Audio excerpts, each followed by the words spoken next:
In a world of deceit, telling the truth is a revolutionary act. It's the David Knight Show.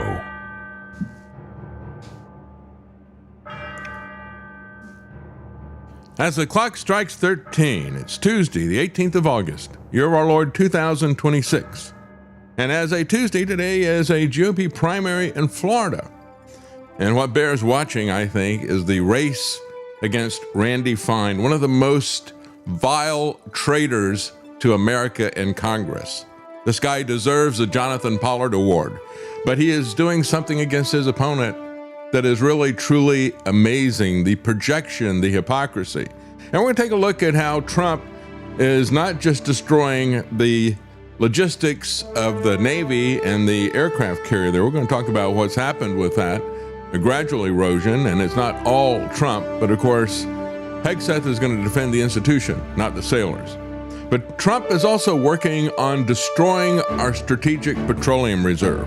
And why? For Israel's farcical war.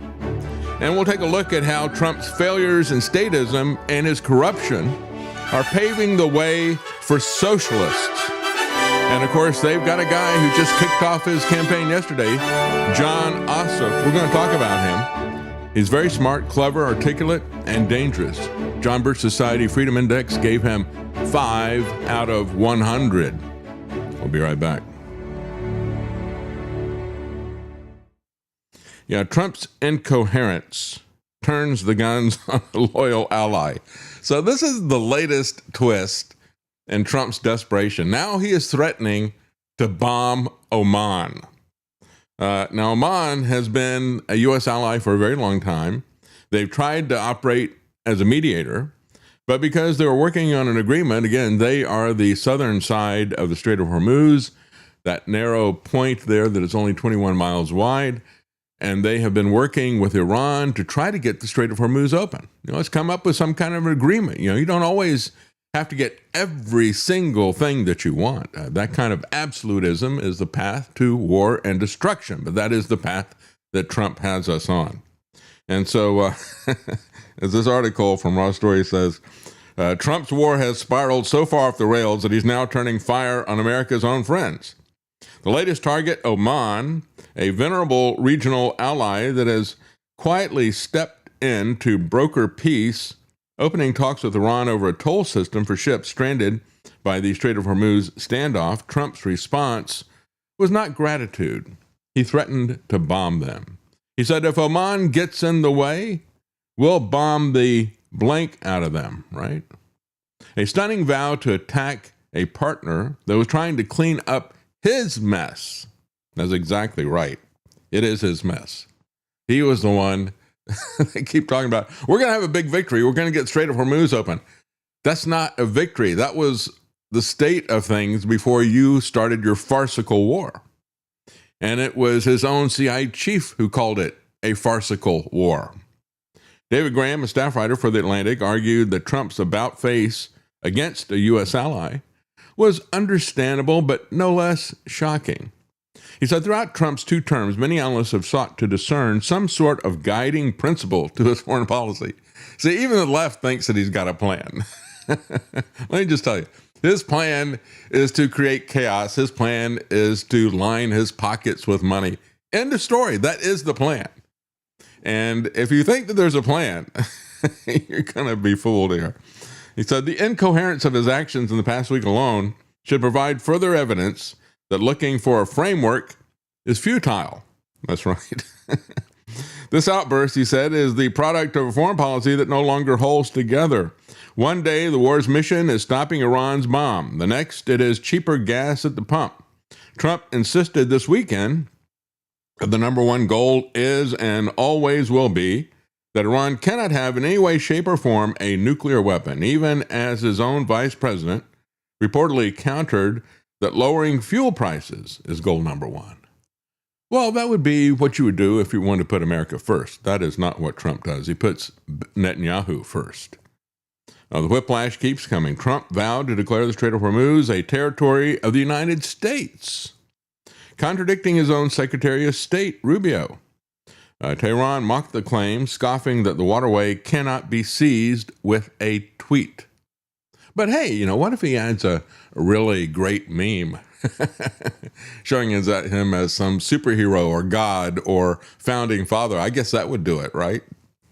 Meanwhile, Trump snubbed South Korea while gushing over North Korea's Kim Jong-un, a dictator whose nuclear program has never slowed. Trump loves Kim Jong-un. He talks about how, we've always had a great rapport and all the rest of the stuff. And he's working to give Saudi Arabia the bomb. Now, remember, the official story, which I don't believe, the official story is that Saudi Arabia did 9/11. So let's give them a nuclear bomb. None of this holds together. It's like the absurd contradictions inherent in all the COVID lockdown stuff. But we do know that Saudi Arabia is an evil regime. It's authoritarian. I mean, they chop their opponents into pieces and do so with immunity. And so it's not about finding any good guys abroad that we need to cheer. It should be about not having entangling alliances. And it should be about not allowing these ruthless people to have nuclear bombs, I guess. But of course, that is not what Trump is doing. He's going to take the entire world into a global war and a global depression to stop Iran from having a bomb, while he lets North Korea have one, while he provides the framework for the Saudis to have one. The left foolishly thinks that there's a plan. I think there is a plan. I think he was put in place as the guy to accelerate us into this fourth turning. And he's doing a great job of that, whether that's his intention or not. I think it is his intention. So Trump threatens to bomb Oman if it gets in the way. It's not very clear as to what that even means, right? But this was a reporter for Fox said the U.S. president made the threat to Oman while using an expletive during the phone interview. Earlier in the day, Iranian officials said they were close to finalizing a deal with Oman. The future of talks between the U.S. and Iran is unclear as the 60-day memorandum of understanding between the two sides expired yesterday. So as that MOU expired with nothing happening with it, and of course, we said from the very beginning that this was going to just be a stalling tactic. All the negotiations from the United States are simply stalling tactics. We operate exactly like the Zionists do. Because we are a Zionist-occupied government, we have peace talks just so that we can sneak attack you. But that's we saw that coming. They saw that coming as well. And so we can't have the Strait of Hormuz open up, can we? Right? Not a chance. Hormuz opens, not show, as the people on Wall Street said. And constantly talking about Trump's back and forth vacillation, capricious changing of direction. Trump always changes, or chickens out, I should say. He always changes his objectives. But taco and nacho, we wind up not being able to afford a burrito. On Monday, Trump was asked by the BBC News if he was seeking an extension to the MOU, which he replied, no. See, Israel does not want peace, therefore Trump does not want peace. Israel wants global chaos, especially in the Gulf. So Trump wants global chaos, especially in the Gulf. Oman borders the southern side of the strait, said it is a neutral country in this conflict. They have also suffered a number of strikes from Iran. They're now playing a key role in negotiating with Tehran to reopen the waterway. If Oman gets in the way, we'll bomb the crap out of them. But he doesn't use the word crap. It's not clear what Trump thinks would constitute getting in the way. During the same interview with Fox, Trump also said the U.S. had a direct back channel to the Islamic Guard, which the Islamic Guard spokesman denied. So who are you going to believe? Well, quite frankly, at this point, I don't think Trump has any credibility. So I would lean toward believing Iran. Spokesperson told semi-official Iranian news agency, there are no talks taking place between IRGC officials and the Americans, and this lie by Trump is merely fantasies caused by delusions and nightmares that he has suffered as a result of defeat and desperation in the war. Well, I'd say that's pretty close to accurate. They're definitely trolling him, but it is Trump's delusions It's not Trump derangement syndrome, it's Trump's delusion syndrome. Trump made his threat to Oman a few hours after Iran said the two countries had reached an agreement for ships to travel through the strait. So, just to summarize, the supposed memorandum of understanding, which clearly the U.S. was publicly editing without the agreement from the other side. You saw J.D. Vance saying, yeah, well, we're not going to give them money, but yeah, there is some money that's in there, but that's going to be private money we're putting together, big fund for reparations. Then he says, and of the money that we give them, they're going to have to buy food from American farmers. That's a condition. It was not a condition there. And so they've been changing this thing as they go along. So the MOU dies. There's no agreement to try to achieve peace. However, Oman steps in and comes to an agreement with them to open up the Strait of Hormuz. At which point, then, Trump threatens to ban our long-term ally, Oman. That's the desperate state of affairs that we're in with this idiot, this criminal, this corrupt criminal. Earlier this month, the Iranian Foreign Minister, Araghchi, said a full reopening was dependent on Iran receiving compensation. And they said that not getting compensation was a violation of the MOU. And they're actually right. If you read we can all read the agreement. You don't have to take what Trump or Vance says for it. Reuters, citing an Iranian official, previously reported that Tehran was seeking fees between 5 and 7% of the price of cargoes from vessels who traveled through the strait. Maybe we should get Iran to run the IRS for us. The IRS takes a much bigger bite than that, don't they? We can have the Iranian Revenue Service instead of the Internal Revenue Service. But this is what I thought was really interesting. Trump said, well, they're not good poker players. This from a guy who ran a half dozen casinos into bankruptcy. Is Trump a good poker player? Does he know a good poker player when he sees one, for example? Or would he maybe not want to have that guy playing in his casino? He said, I have no time schedule. Think about that. He has no time schedule. I'm not in a hurry. I've got no time schedule. I've got no objectives. I'm just doing what Netanyahu tells me. And Netanyahu just wants to run this thing out as long as possible. We got to have chaos and war. That serves the people like Netanyahu, the Zionists who are there. And so when he says, I'm not in a hurry, what do you think the people on the USS Lincoln think about that? He just said yesterday, well, hey, you're there, but you haven't been there long enough, right? Okay, what else do I have to say? Family members of U.S. service members are concerned about the conditions on board the USS Lincoln. Well, no, that ship is moving. No, they're not. That ship is moving right now, or very shortly, and it's being replaced with another very similar ship. Has the deployment's gone on too long? No. Not nearly long enough. Thank you, everybody. Not nearly long enough. Wasn't this a war that's only going to take 3 or 4 weeks? Here we are with the aircraft carrier, 8 months. Not long enough. No, they need to stay there longer. And when you look at these comments, I have no time schedule. All these Zionist apologists like Dave Rubin, Ben Shapiro, who are telling us this is not a quagmire. Folks, Trump wants a quagmire. That's the only game that he's got left. He thinks that running the clock is to his advantage. It is not to his advantage. It's not to the advantage of the American empire, if you want to put it that way. It may be to his advantage if, as I said before, he wants to kick off a global depression and a global war, then it is to his advantage. So we have the threat to Oman. We have the Iran agreement expiring. The 60-day deadline is now passed. And, of course, the main priority is we've got to do whatever Netanyahu says. And Netanyahu's had this delusion about Iranian nuclear weapons now for 35 years, always 2 weeks away, I should say. And then he's undercutting his advisors who are telling him, you got to get the oil prices low because maybe some of them want to continue to run for office. Trump's done. He doesn't care.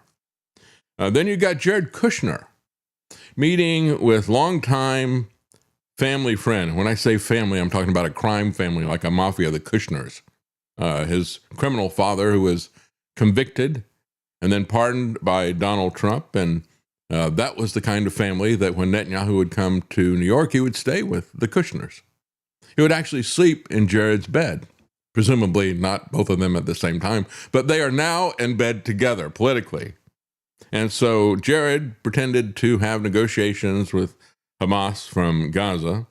And then he comes out and he says, well, I don't know. I think we're going to have to finish the job. We're going to watch what they do very carefully. And so he and Netanyahu are going to be finishing the job in Gaza. And we all know what that job is. It's called genocide. And nothing was mentioned about the Lebanon war, not by Kushner, not by Netanyahu, while Israel is threatening the return of the Lebanon war, as they had the deadliest escalation since fighting, largely came to a halt earlier this year. 11 Lebanese were killed, among them 3 children, 19 injured after Israeli warplanes bombed several areas. For example, they bomb a home on the outskirts of a village, killing 7 people in the home. Yeah, this is what they do. This is what war criminals and people who are committing genocide do. They bomb civilian homes. Then they went to another town and, wait for it, they bombed another home. That's right. Killing 2, wounding 9, covering the streets in rubble and smoke. An Israeli drone also targeted a motorcycle in the nearby city of Nabatea, but it was unclear if the driver was killed.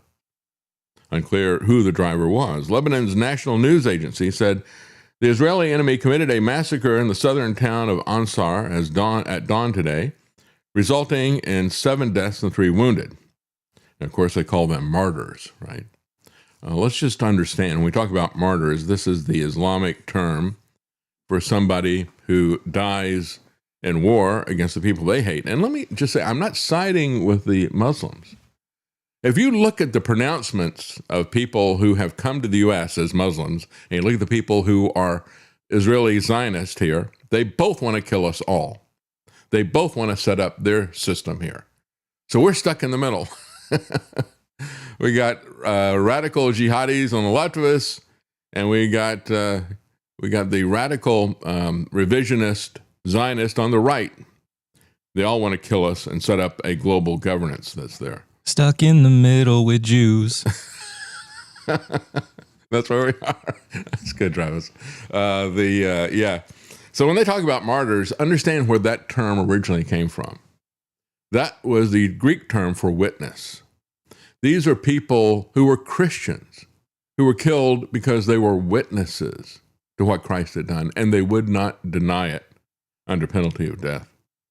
And that is one of the very strong points behind the veracity of the Bible. And again, cold case Christianity, the guy J. Warner Wallace that I've talked to many times, he said as a cold case detective, when you go back and you look at what somebody says under threat of death, or what they say even on their deathbed, that has a lot of weight as testimony. That's what martyrs really meant. And this is how both Muslims and Jews twist the truth into their own hateful, warlike religions. Israel may have been acting related to reports of Hezbollah attacks on IDF troops early Saturday, in which 3 soldiers were wounded. So, therefore, you would attack civilians. And that's basically what Ben-Gvir has said. He said, you kill one of us, we kill, not Ben-Gvir, it was a lawyer who was interviewed by, I think it was the BBC. It was a lawyer for the Israeli, quote-unquote, settlers. Well, we've settled what they are. They're just mass murderers. And so what he said was, they killed one of our guys. So we're not going to try to find who the killer is. This guy was a lawyer. He's not interested in due process or a trial. No. This is the tactic that has always been used by authoritarian, totalitarian, murdering regimes, like the Nazis. You know, the Nazis, somebody goes in and they take out a Nazi leader, assassination or something like that. And what they would do is they would wipe out everyone in the village, or at least all the men in the village. This is what Israel has done. They learned the lesson really well from the Nazis. They are the Nazis that we have today. Trump has doubled down on plans to make Hormuz Strait a U.S. territory. He says that's a great idea. Now, he just condemned this a few days earlier, saying that it's international territory. It can't belong to them. And again, I think that's pretty much a gray area. It's not the only time, wouldn't be the only time that somebody has charged to pass through a natural strait as if it was a canal that they had built, like the Panama Canal or the Suez Canal or something like that. So that has happened in several different places. And this is only 21 miles wide. As I said, we declare 200 miles into the ocean as our border. And so I don't see that as being such a sticking point that we need to continue a war over it. But Trump does. And he foolishly says that he's won this war and he's going to make it a U.S. territory. I guess after that, we'll get Greenland, right? Oil spikes as the Hormuz developments continue from bad to bad. Iran is shifting from defensive, they said, to fully offensive. What does that mean? What does that mean when they go on offense? Are they going to do that there in the Gulf area? Or will it be some kind of asymmetric warfare here in America? I'm going to tell you later on why I think the latter is the case. If we look at what is happening with Ukraine and Russia, when you look at the strategies that our quote-unquote ally, the Khazars of Ukraine, are doing in Russia, going after infrastructure, now going after the retail trade. They're going after Russia's equivalents to Amazon, and it is a huge part of the Russian economy to take out these Amazon-like warehouses that are happening there. We are so vulnerable in the same way, perhaps even more so. So Trump has encouraged Americans to see higher prices as a, quote, very small tax in exchange for making sure that Iran doesn't get nuclear weapons. It's another very small tax. It's not a small tax. It is a VAT tax. It runs through everything. Ryan with For the Love of the Road said he expects to see, he was talking about how expensive, he's a trucker, how expensive diesel fuel is. I think he said they're going to go over $6 a gallon in many places very soon. I think that was the figure. I don't have it in front of me here. But Trump administration is very lucky that oil prices have not ballooned because countries around the world have taken measures to try to absorb the shock. There are also still ships that are getting through the strait, perhaps by turning off their transponders and passing through undetected. Yeah, but it's only about 10% of the ships that are going through. It's kind of interesting, as Mediaite points out, you now have Fox News and MS Now agreeing that Trump is lying, that he is not in total control of Hormuz. As a matter of fact, Bret Baier on Fox News stood in front of a map of the strait, and he said total oil flow averaged nearly 21 million barrels per day in the first half of last year, equivalent to about 20% of global petroleum liquid consumption.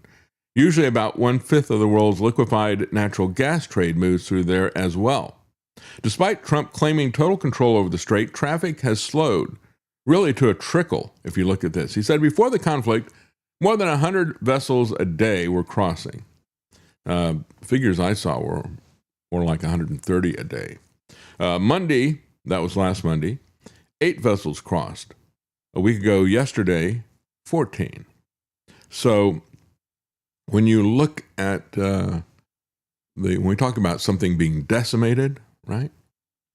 When the Romans would decimate their army, they would come in for disciplinary action. They might kill 1 out of 10 soldiers for some kind of, for running away from the battle or something like that.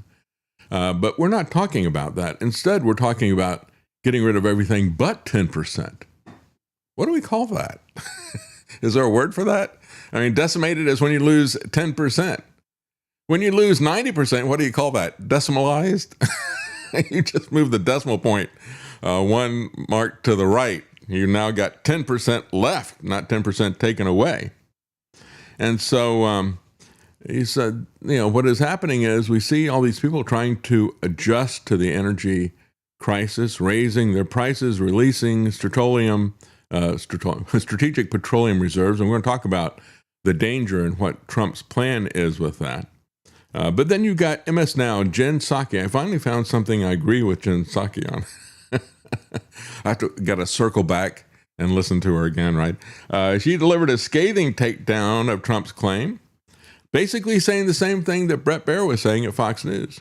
But going a little bit further, she said to flat out say the Iranian government is now a more trustworthy source of the state of the war than Trump. She said Trump is repeatedly having to confront tough, embarrassing, and exhaustingly stubborn realities as his war of choice drags on. His war against the truth continues online this morning when he says we have total control of the Strait of Hormuz. She said we neither control the Strait of Hormuz nor are we in any kind of a position to keep it. That's the reality. Iran is not decimated, nor are they fleeing. The claims and repeated posts do not change reality. You're better off listening to Iran than the American president right now. Let me tell you, Iran has been the purveyor of disinformation often throughout recent history, but they're better at telling the truth right now than Trump. Psaki, like Bear, went on to say, to discuss reporting about the decrease in ship traffic through the strait. She said vessel traffic set at a 5-day average of around 13, nearly the lowest level since May the 12th. And so with traffic down 90%, it's not, Iran has not been decimated. Oil production has been decimalized. And so here's the reality, what is really concerning. We've seen the U.S. Strategic Petroleum Reserve. Many other countries have drawn down the reserves. And what does this really mean? You got a threshold that we're at right now, frankly, that many of the petroleum experts are saying. And if we go below that threshold, what happens, and I didn't realize this before they were talking about this, we've got the Strategic Petroleum Reserve is not in above ground tanks. It is in salt caverns in various states. And of course, as they said, it is never empty. It is always full. The question is, what is it full with? They pump in salt water and they pump in oil. And so as they take the oil out of the top, because of course oil and water don't mix, the oil floats on the top. As they take the oil out, they pump in more salt water. Except if you do rapid drawdowns of hundreds of millions of barrels all at once, you don't have enough brine to put in there. So you put in regular water, which is very corrosive to the salt mines, right? The salt caverns. It makes them dissolve.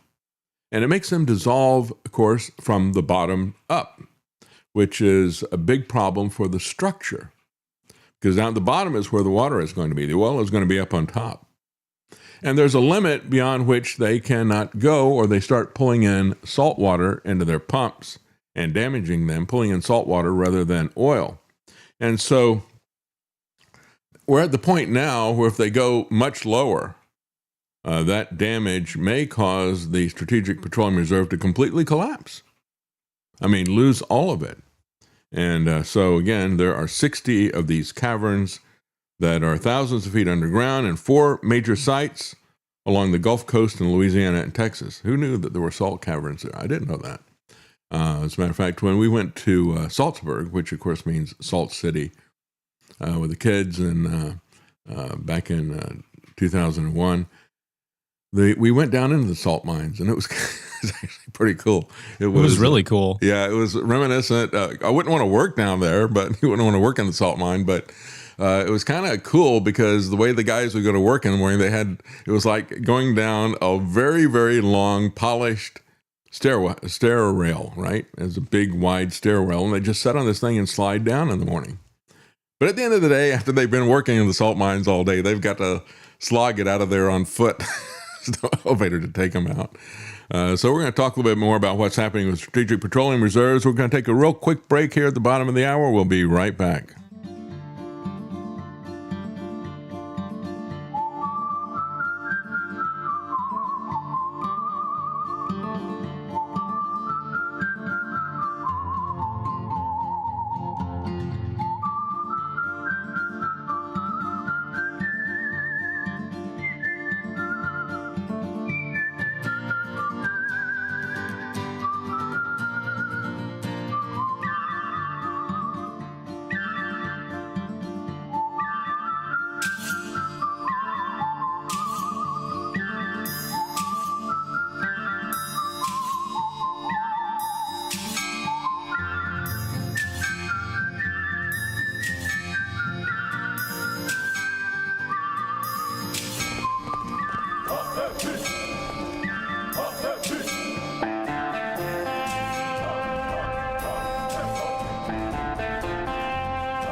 Using free speech to free minds. It's the David Knight Show.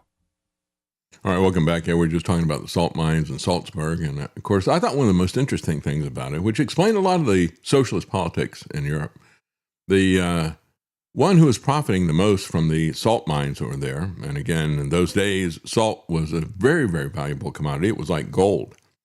And the guy who was making all the money off of that was the bishop, archbishop, or whatever his title was, or cardinal. I don't know what his official title was. But he took this fortune and he built what you see in The Sound of Music when the kids go out for the day outing. Of course, it's always the joke, it's like, well, I don't know what I'm going to wear today. Well, if I don't find some clothes, it's going to be curtains. Well, that's what she made for them. Anyway, as they're running around those gardens there, that palace there, the Mirabelle Palace, was something that was built by this prelate who gave it to his mistress. He was openly flaunting not only the luxury, but the adultery. Well, I guess he wasn't married, so it wasn't officially adultery, but having a mistress when he was supposed to be, let's just say single. I don't know. And so when you look at that kind of flaunting of wealth, I think we're back there now with Trump and his ballroom and Natalie Harp. This is the kind of corruption that pushes people into socialism, seeing that mistakenly as a answer to that kind of corruption, but it just breeds more corruption of its own and centralizes even more power.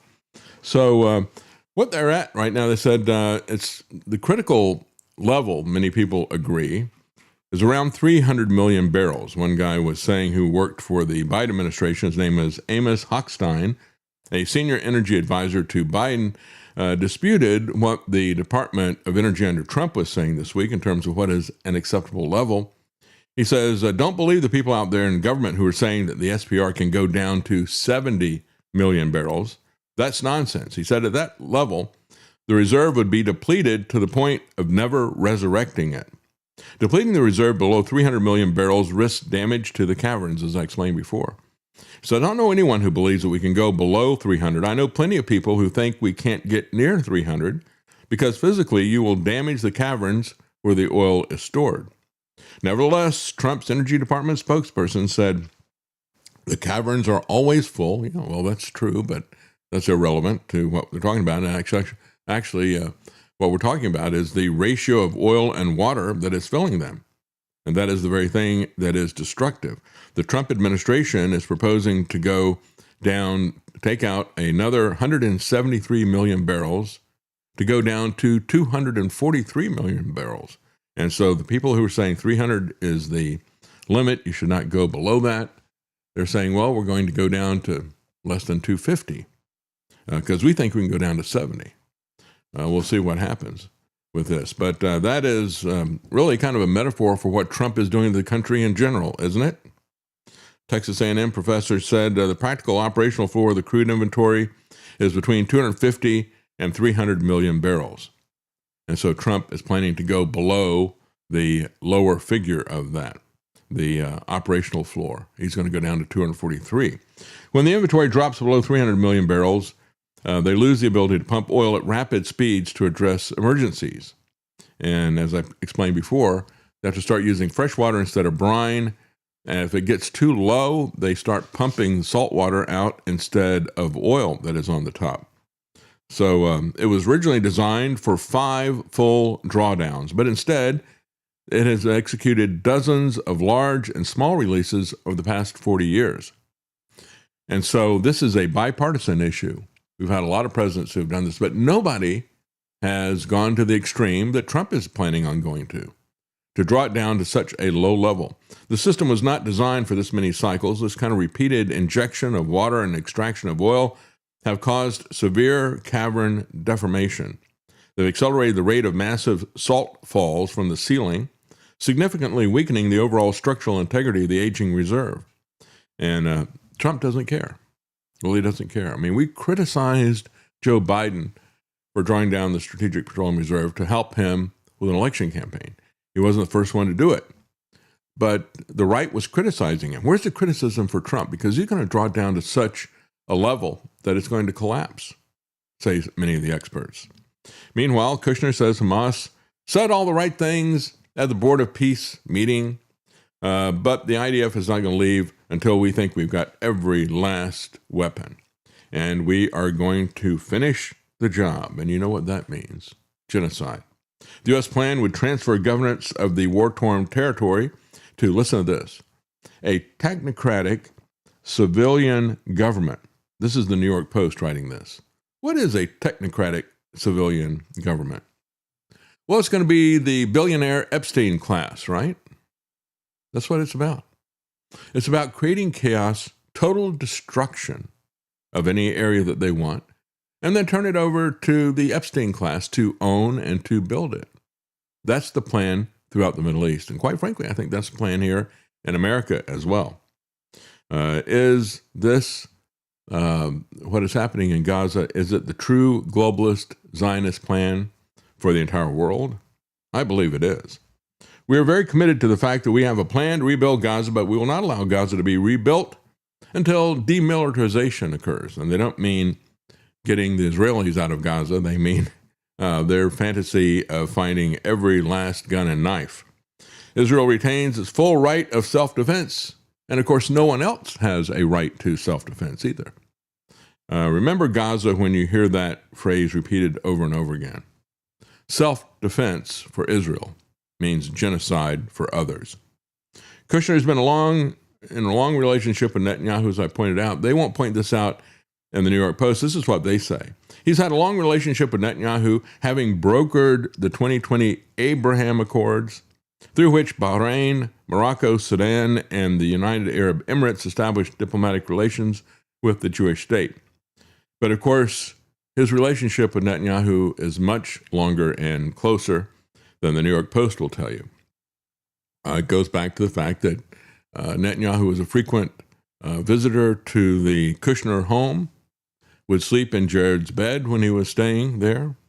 Again, to see this as the Abraham Accords, it's amazing to me to see how this Genesis 12 passage that is abused by people like Ted Cruz and Mike Huckabee, talking about Abraham. It was Abraham to Abraham that God said, "Those who bless you, I will bless, and those who curse you, I will curse."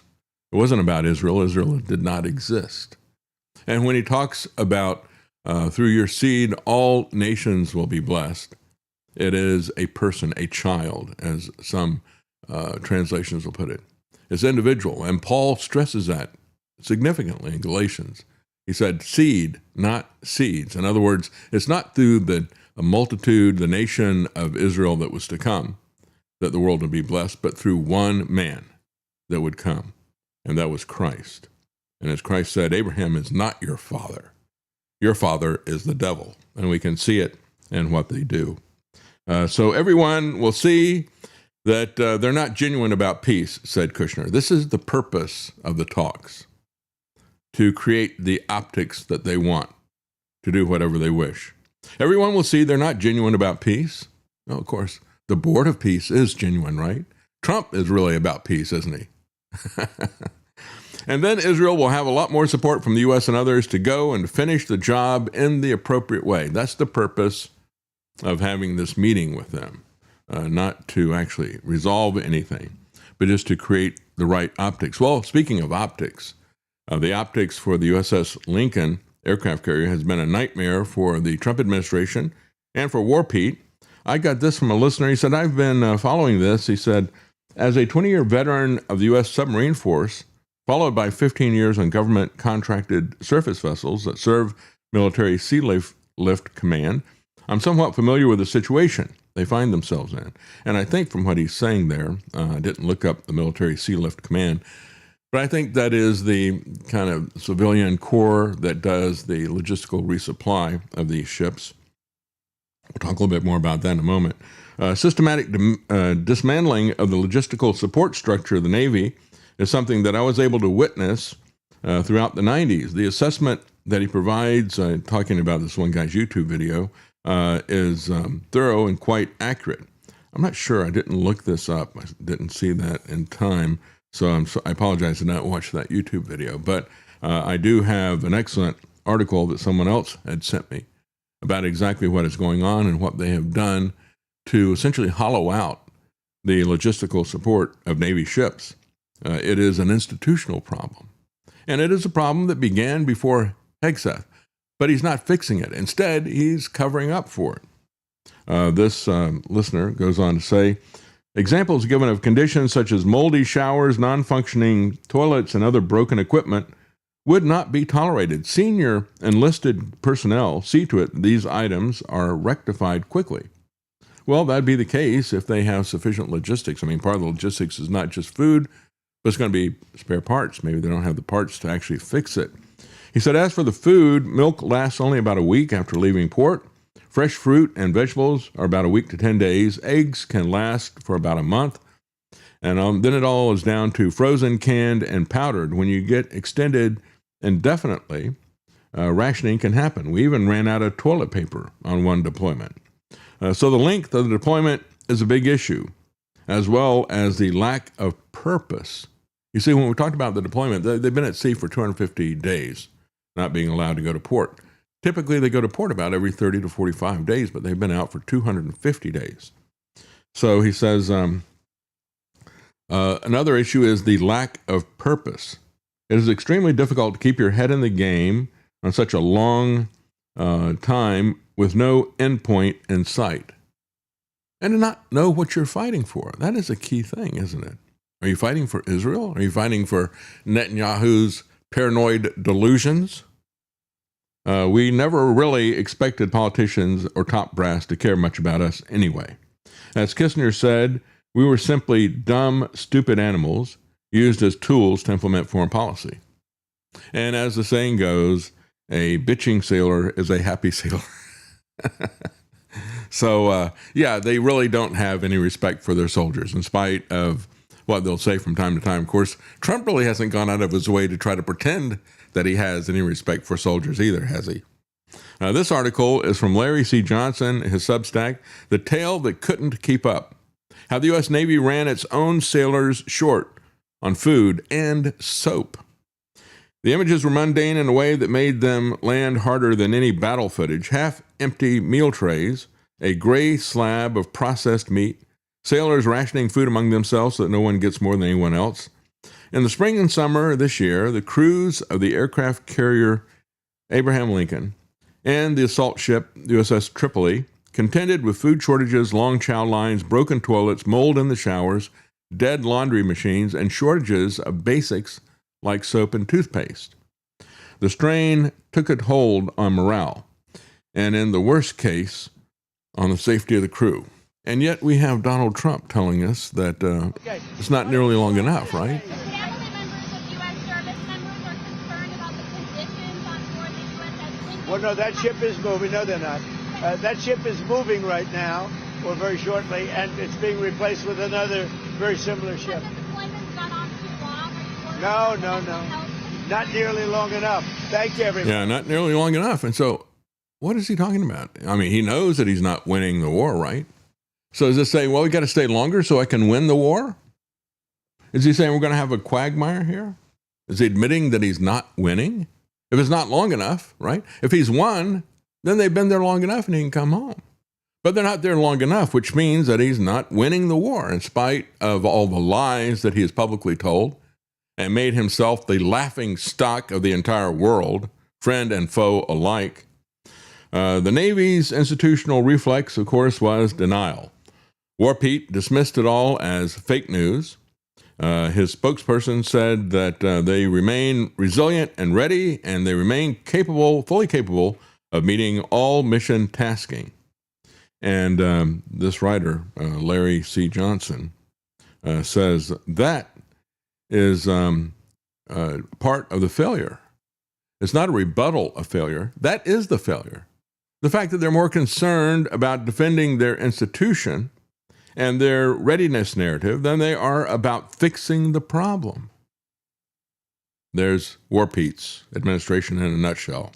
The question, he says, is why warships from the world's best funded Navy, we have the most expensive military in the world, they spare no expense, They conjure money out of thin air with a fiat currency, and they spare none of it. They give it to these people. Why can't they get this to work?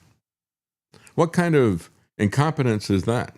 He says, well, it is structural, and it's been building for 15 years. Exactly what the listener sent to me. He said, and a part of the fleet that the public never sees, the ships that feed and fuel the fighting ships. Warships don't carry enough on their own to stay at sea indefinitely. What keeps the carrier strike group fed, fueled, and armed without having to go back to port is a dedicated fleet of supply ships called the Combat Logistics Force. He said it's mostly civilian crews. They steam alongside warships. They pass fuel, ammunition, food, and stores across on cables and hoses while both the ships continue to move. It's like the refueling of planes, jet planes that you see, right? You have the tankers and they refuel the jet planes, the same type of thing.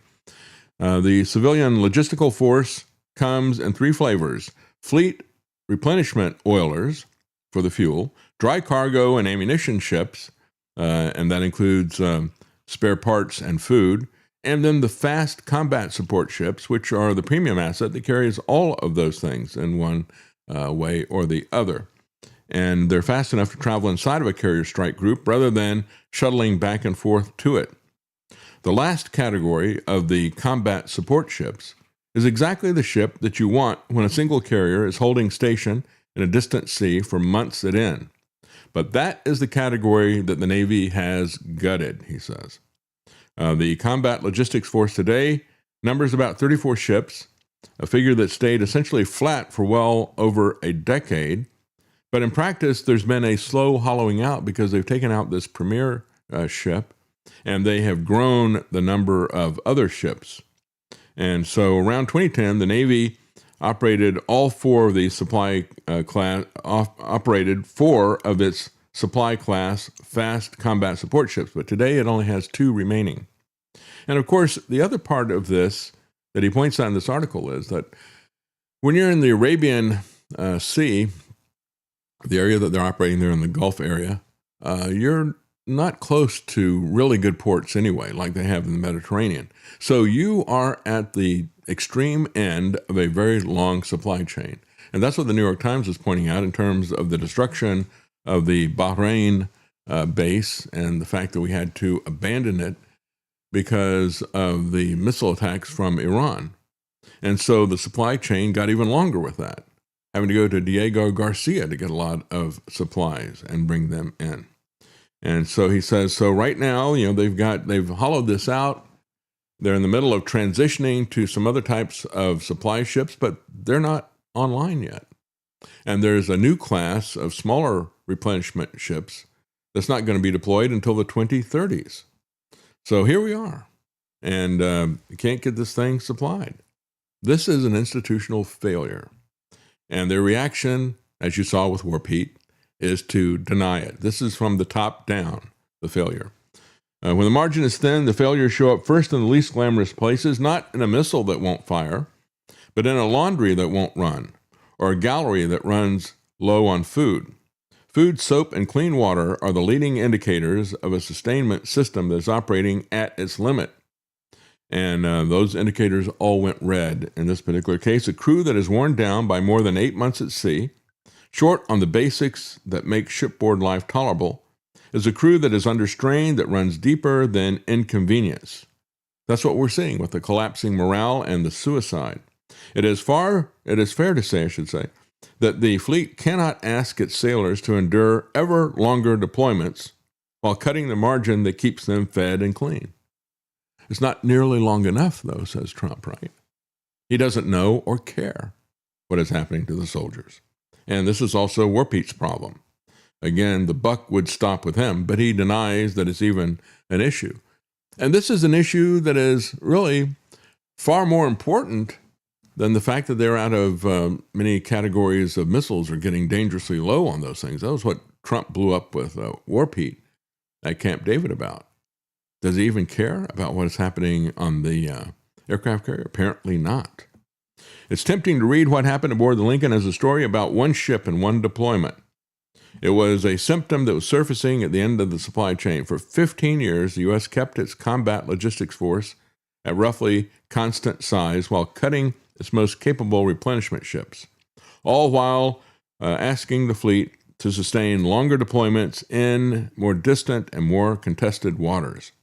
A force that is stretched that way doesn't fail at first. It fails quietly in the galley, in the shower, in the laundry, on ships that are operating at the far end of the longest supply line that the Navy has. The shortages were a predictable result of a decade and a half of decisions that let the margins preventing them erode. And so he says, the sailors there deserve better than both the shortage and the denial. It's one thing to fail. It's another thing to not even acknowledge the failure, because then we don't believe that he's going to do anything to fix it. But of course, War Pete cares more for himself. He doesn't want to be criticized. He has no care for the troops.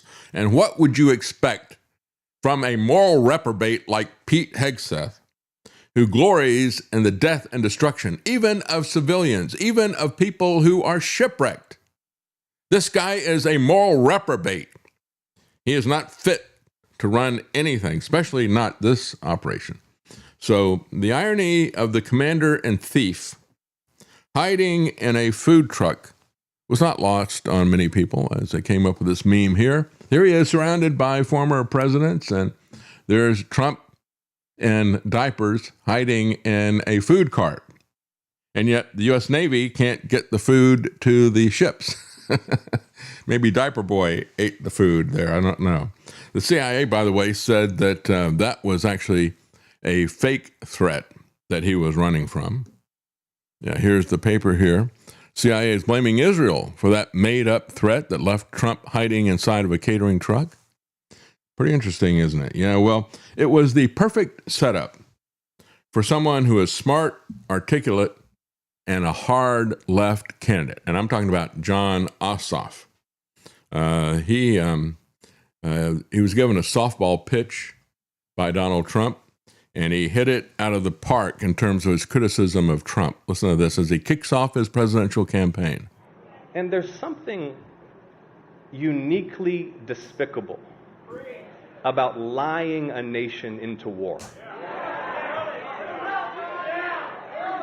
Treating citizens as fools and those who serve as pawns. Aboard the USS Abraham Lincoln, they've now been at sea for 240 plus days without a port call. It's a Navy record. And still they serve with excellence. And still they serve with excellence. God bless the sailors, Marines, aviators, and all aboard the United States ship Abraham Lincoln.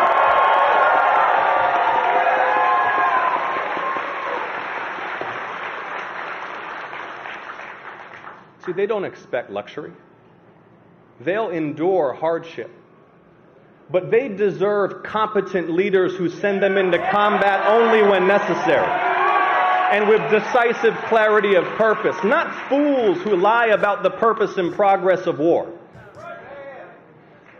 And while the sailors on the Lincoln fight his war, while he fruitlessly drains our munitions and oil reserves, the president sleeps through his meetings. He golfs and trades stocks. See, he doesn't want to do the job. He wants to build his ballroom and travel with Natalie on their apparently defenseless flying palace gifted by the Emir of Qatar.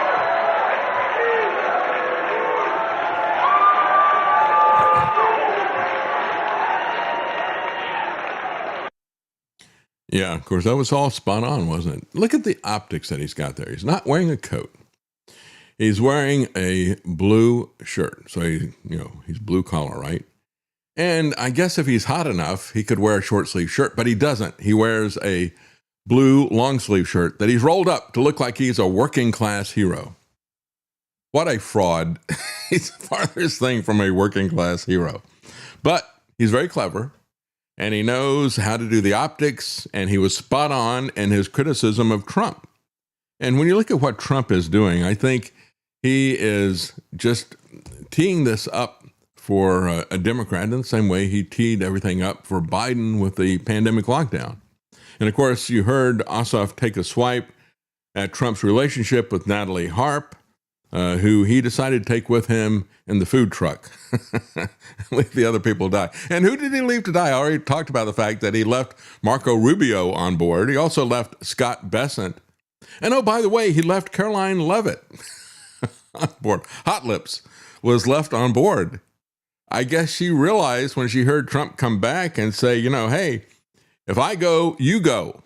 Maybe you should think about changing professions. Well, I guess she did think about it. Do I want to die for this jerk? It's one thing to lie for him continuously, day in and day out, but it's another thing to die for him. So she's left. She realizes that she is not on the short list like Natalie is. Natalie was one of just 3 aides who accompanied the president. And of course, nobody has seen Melania for over a month, certainly not traveling with Trump. Natalie Harp's estranged brother told the New York Times that his sister's relationship with Trump was, quote, very unhealthy, unquote. Claimed her devotion to the president extended to leaving him admiring personal notes. Among those was one that read, "You are all that matters to me." Yeah, she is diehard MAGA, isn't she? Well, Americans are falling into the socialist trap by blaming capitalism for the damages of statism. And let's just substitute here Trumpism, because Trumpism is statism. This is an article on Zero Hedge by David Lacal.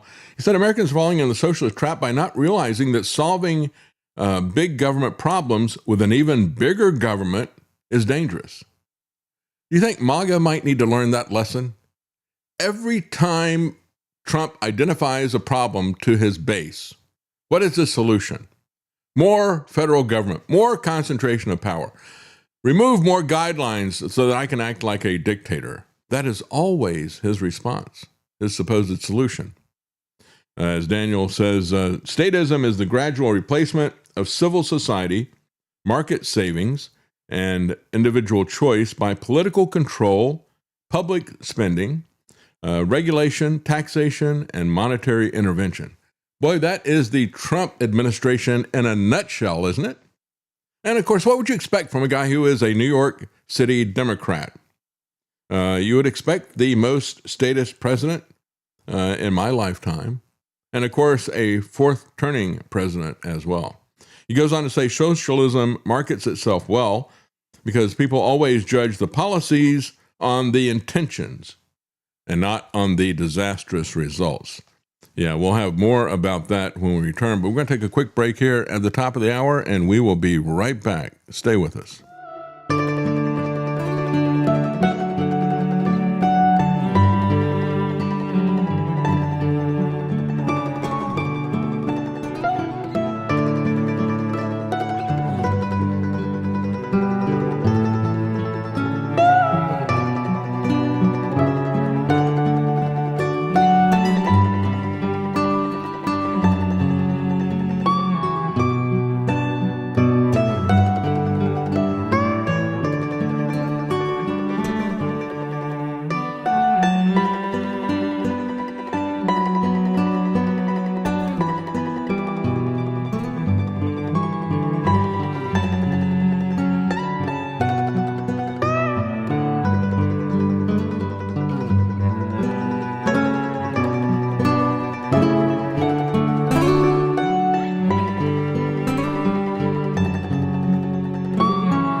You're listening to The David Knight Show. Welcome back. And of course, the USS Abraham Lincoln is really, I think, a harbinger of what is coming to all of us because of the incompetence and the outright contempt with which Trump holds the American public and the economy free markets and individual choice. He has no respect whatsoever for the small guy. He has no respect for a free market. It's all about crony capitalism and his billionaire cronies. But we've got a lot of comments here I want to address here before we go further with this. Thank you, Stealth Patriot. Thank you for the tip. He says, there's a simple difference between those who left MAGA and those who stayed. One values things that Trump promised. The other group worshiped Trump and hates his enemies. That's right. And it has always been, and I criticize MAGA because to me, the disconnection between what he promised and what he did was pretty obvious going back to the middle of his first term. And so it's just like, okay, this guy is just another lying politician. He promises you that he's going to do A, B, C, and D, and he doesn't do any of those things. Then 2020 came. And at that point, I was like, this is the most treasonous, traitorous thing I've ever seen. And the people who cheered it along, like my employer at the time, Alex Jones, were absolutely despicable for pushing that psyop on people.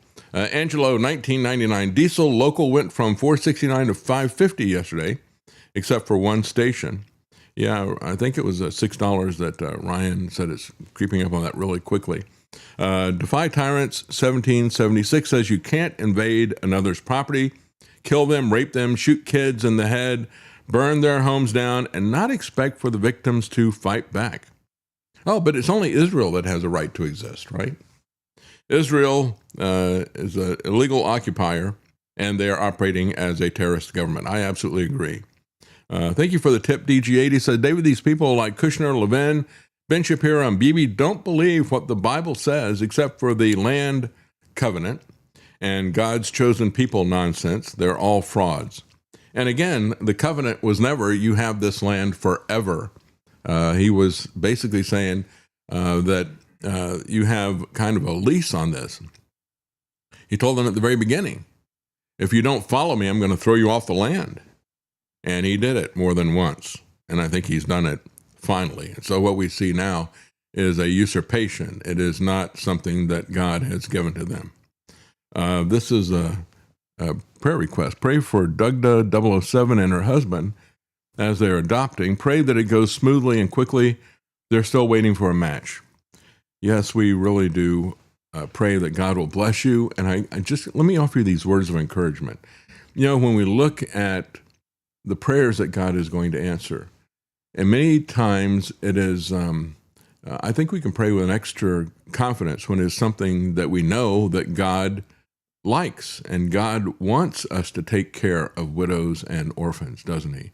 So we can ask with a lot of confidence that God will protect Dugda 007 and her husband as they're trying to adopt. That is something that God loves, and he rewards that. We also want to say thank you to DG8 again, and also really good on you, Doug, to as you know, I was adopted, so I'm especially invested in that, and I will be praying. Yes. And again, thank you, DG8. It says, David, what you are witnessing is the inefficiency of our military budget, not one more dime for the defense budget till they can justify $1.5 trillion budget. Cut the waste. It's a free-for-all. Yeah, well, there wasn't any justification for $1 trillion budget either. Now after they broke that record, they immediately wanted to boost the record budget by another 50%. It's just out of control. There's absolutely no control. There's no auditing of it. It's just like the gold at Fort Knox. And what a disappointment Rand Paul has been. You know, when you look at what he says, oh, well, I went to Fort Knox and folks, it's all there. You can't possibly know that. You're just lying to us. Did he go through with and spot check and assay the gold bars there to make sure that they're real? I mean, they could, for all he knows, they're gold painted bricks. He doesn't know that. And he didn't go through and count every single one of them. He didn't look at the quality of the things. It's all just a head fake. So disappointed in him. Yeah, he assayed them. He said, I say they're real. Yeah, whatever the asset says, right? That's an assay. He's misled us on the Fauci stuff, on gain of function, and so many different things. It's so disappointing to see him even double down on Fort Knox, which is there in Kentucky. Radisbro, thank you for the tip, says supplies are running low because they were supposed to be sunk already. For the boots on the ground, false flag. Military men are Dumb, stupid animals to be used as pawns for foreign policy, said Kissinger. Yeah, that's right. And they know that. They know that Kissinger said that. It's just amazing to me to see the contempt. And quite frankly, I saw that as somebody who was closely watching the Vietnam War, figuring that I was going to get drafted into it. I watched that very closely, and I saw the contempt for American soldiers in that war. And no plan to win that, and complete mismanagement from the top. It was just disgusting. What a disgusting waste of life on both sides. And what a disgusting waste of money. They saw it as a weapons proving ground, quite frankly. And when I interviewed with Texas Instruments with some of the defense people there, that was the kind of stuff they were telling me. It's like, yeah, we'd use it as a lab. And that was really, really disappointing to see that. But of course, that is what a lot of these wars are really about. Denny Hildebrandt says, 494 executive orders. Can we get Congress involved? Just a little bit, maybe. Yeah. No, you're not going to get Congress involved. They're going to step aside. They're going to let the bureaucracy and the president's pen decide everything that's going to happen. And of course, those executive orders, not just the quantity of them, but it's the quality of them. The fact that he increasingly defies the law and defies the Constitution, just like he's done on tariffs and so many other issues, like he's doing now with claiming that these special designated areas around the border are military bases. They're not. There's no buildings there. There's no troops staying there. But because they're military bases, because I call them a military base, now we're going to say that the military can arrest people. Well, let me tell you, it's not going to just be limited to the border. We've already seen how Trump wants to use the military in Washington, D.C. and other places. The Posse Comitatus Act is there for a reason. Before you remove guidelines, before you remove the markers and the prohibitions, you might want to ask yourself why they were there. Go back and look at the history, and you understand why they're there. Well, again, we talk about socialism and the fact that it presents itself as having good intentions, and they don't want people to look at the results. That also happens for all the politicians, for Trump especially. By the time the people realize the promise was a trap, the state is already too large, too powerful, and uses repression on the same people that it vowed to protect. Isn't that what we've seen with MAGA, what we've seen with the farmers and the tariffs? Now he's putting farmers out of business. Big government interventionism, money printing, high taxes. This has always obliterated the economy and demolished the opportunities for middle-class families and small businesses to thrive. Then we got the lockdowns of 2020, right? Trump is a statist extraordinaire. And the whole point of this article is to talk about how statism is the problem. This idea that there needs to be a federal law. There ought to be a law for this. And, we need to make a federal case out of everything. The government will fix everything. Trump will fix everything. That was a blank check for this guy to operate as a tyrant, to put out nearly 500 executive orders, because everybody put all their hope on him. They didn't want to do the hard work to find out who was running at local elections, or even to run for the local elections themselves. No, they thought everything could be fixed from the top down. Let's just put Trump in there and everything will be taken care of. Naive in the extreme. Yeah, Trump's purpose is to push us into even more direct statism. Let me just say, there isn't anything that a socialist is going to do that Trump hasn't already laid the foundation for and set the precedent for. He's out there buying stocks and setting up co-ownership between the government and corporations.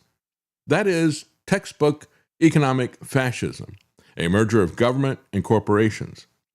So he's got a chronic deficit.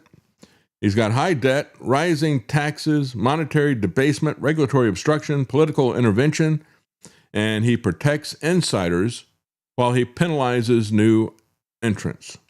That is why so many billionaires support socialism. It's the perfect way to eliminate a merit-based system, obliterate your competition, and keep privileges provided by a political affiliation while demanding even more government control. Cronyism is a direct consequence of statism, and we have never seen the level of statism and cronyism that we have in Trumpism. Few people are richer, more powerful than socialist tyrants and their enablers. And that's what we have seen with Trump, isn't it? Look at the billions of dollars that he has made, and now he and his family are setting themselves up to be in a prime condition for becoming a bank, for pushing out crony corruption digital currency. So he writes here, socialism leads to hyperinflation and scarcity. Well, I would also say socialism and Trumpism leads to hyperinflation and scarcity because it ignores the economic calculation and uses the debasement of currency to expropriate the wealth created by the remains of the private sector and keep citizens dependent and submissive while the political leaders enjoy the perks of privilege. That is on display in the Trump administration like we have never seen before. By the time the people find out, they cannot escape. Americans are falling into this socialism trap, this Trump statism trap, when they should be blaming statism and not capitalism. And instead of capitalism, let's just talk about free markets. Socialism is the perfect ideology for elites because it wraps coercion in moral vanity. The cats promise free cheese to the mice who don't understand why it is free. And because the trap works because it sounds compassionate, because it promises security, fairness, and dignity and protection. This is what Jon Ossoff and his ilk are going to be selling you. And Trump has been the perfect setup for somebody exactly like Jon Ossoff. I said before that when you look at the rating from the John Birch Society, their Freedom Index, they go through and they give you the various bills as to what the Constitution would say about such and such a bill, and how you would vote if you're going to vote the Constitution, and then how this individual votes. And he has a lifetime average of 5%. 5 out of 100. That's about as low as you can go.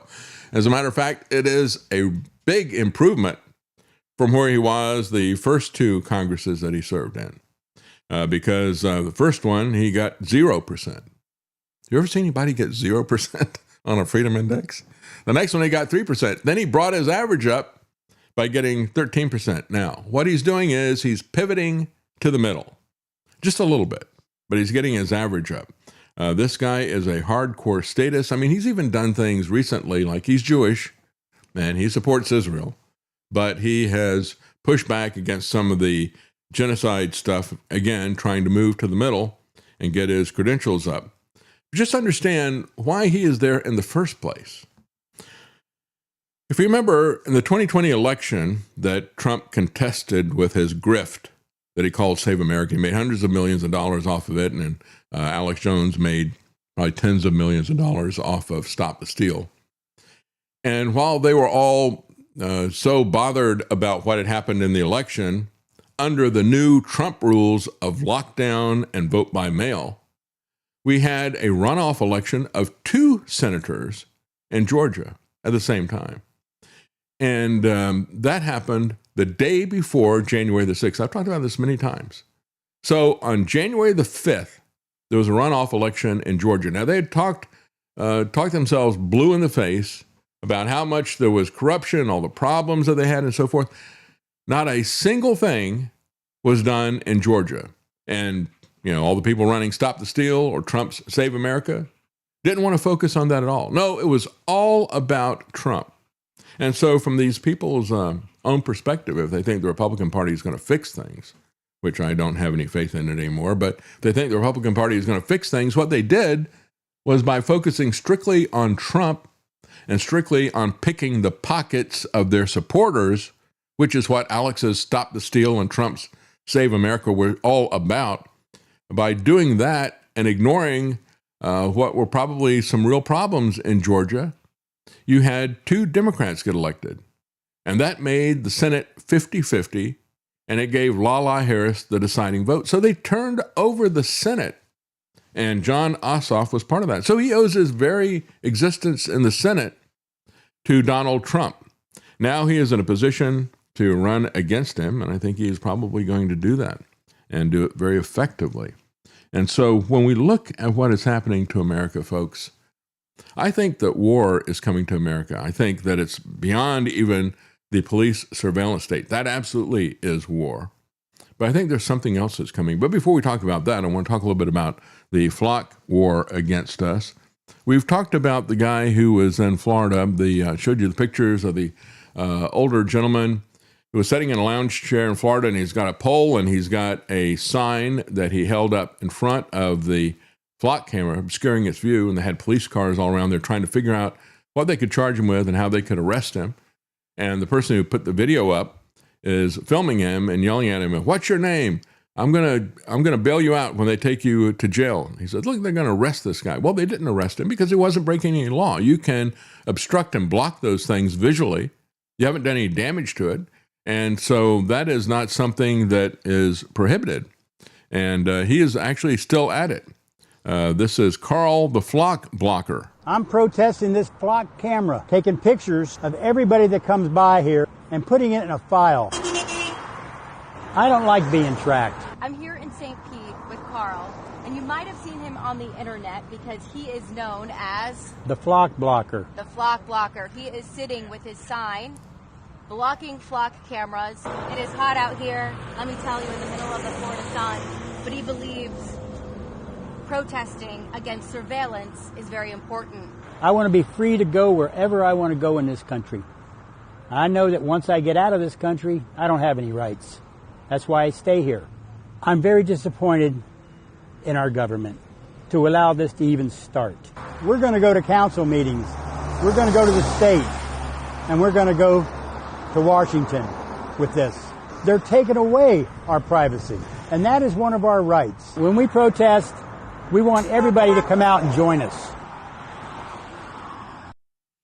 That's right. Yeah, they didn't allow this to happen. They planned it, they financed it, they pushed it. And that's what I'm very disappointed in. People like Marsha Blackburn, who's doing that along with Trump. We had one resident speaking to the Auburn City Council. He had this to say. Hello, everyone. My name is Derek. I'm from just outside the area. I came here, obviously, to talk about flock cameras because I feel like flock cameras are a little bit bigger than just, Auburn City Council. It's kind of a nationwide issue. So I saw the opportunity to coming here. It affects me. Something that people don't really think about, or haven't really mentioned before, is that knowing that these flock cameras exist and wherever we go is tracked and monitored. I just don't go certain places like Auburn, for example. I don't come here, spend money here, or do anything here because of these flock cameras, and I know they're there. Every day, we're always facing all these different ways that we're being tracked, monitored. All our biometric data is being taken, sold, doing whatever. All these things that we have. All of our pockets are filled with, devices that have all these tracking things, but there's usually always some kind of silver bullet or way to go around that. There's a consent issue. You can opt out. At the very minimum, you can just not participate in those activities. You can go back to the way things were without technology. But with this flock scenario and this AI surveillance that has spread across the United States without anybody seeing it is creating a whole different system where we can't opt out of it. You can't go anywhere. You can't go places. And no one is secure as exactly what the information is being collected is. They don't know where it's going. They don't know who has access to it. I don't think even you know how it's being used. I don't think the police departments know how it's being used. The thing is, a lot of people have gotten up and they've talked about, all the bad things. We always know that they're bad because they've been, they've flagged the wrong person, they've stalked the wrong person, all these reasons. But there's a lot of legal reasons why they are bad as well, and we haven't talked about any of those. There's a few Supreme Court cases that basically make flock cameras completely illegal, and everybody should know them, especially council members that are going to be voting on this. You might want to get the. Well, let me just sum this up for him. We're talking about moving beyond freedom and dignity. That was the title of B.F. Skinner's book. Behavioral psychology, talking about positive operating conditions and negative operating conditions. They've been using that as a playbook. As a matter of fact, first time I saw that was when Karen was getting her master's degree in education. And so it was about time somebody complained about that. She says, no. This is their blueprint. You see, whenever we look at this and say, schools aren't working, how did the government get fooled by this corporation to put this stuff in? No. That was the plan. They don't want the schools to work. They don't want people to think critically. They don't want them to be educated about history or anything else. They want you dependent and dumbed down, and that is all deliberate. And one of the tactics that they do with that is to deny us our freedom and dignity. I couldn't believe the contempt that B.F. Skinner had for human freedom and human dignity. This is beyond freedom and dignity. That's why you should oppose it. And when we look at the things like Palantir, as I said yesterday, Madison warned us that means of defense abroad like Palantir will always, always, always be used as instruments of tyranny at home. And that is the way Palantir is being used now, and will accelerate that as well. When he mentioned the police, of course, we have a lot of cops who are being told you need to hide the fact that you're using Flock when you pull people over. Don't put it in your official police reports. Don't put any of this stuff in, right? You just happened to come across these people. They've been playing this game, by the way, for a very long time with the Sting operations that they did. That was something sold by Harris Semiconductor out of Florida. And with that, they could basically track you and correlate your movements with cell phone issues and other ways like that, and do it without a warrant. That was the key issue. See, the government doesn't like warrants. The police don't like warrants. It makes their work harder. Yeah, that's the intention. We want to make your work harder. We don't want to make it easy for you to control us. It should be hard. And you shouldn't be focused on control. You should be focused on defense. But they missed that point. Meanwhile, you think that Trump is not on board with this? He was asked about Flock. There's a lot of debate right now about these license plate scanners that are going up across the country. They're called Flock cameras. People are worried that the police might misuse them. Have you heard of them? Yep. What's your stance? Well, it's being studied right now. You have pros and cons, right? It's being studied right now. We'll have an answer sort of as to our views on it over the next couple of weeks. Mr. President, yes. Yeah, it's being studied right now. I don't have anything to tell you right now. It's kind of like the Mike Johnson report. Well, I haven't heard anything about that. I have to look into that and get back to you. Well, we do know that the Flock cameras have gone from 400 to 120,000 in just 3 years. Think about that. This rapidly metastasizing police state that is there. And of course, yesterday I showed you a picture of an app that Handy sent me. Of course, he's living right there in the heart of the beast in Atlanta, where this company began, where Flock began. And there are cameras all over the place, 5,000 of them. And there's an app there called Flock Hopper. And so it can give you directions as to where you're going, and just like any kind of phone app that's a map app. But it can also, you can choose to take me a route that is going to be private, that I'm going to avoid these cameras. And as he sent me a screenshot of it, you can take one route here, or you can go 3 times as long and try to avoid all these different Flock cameras that are there.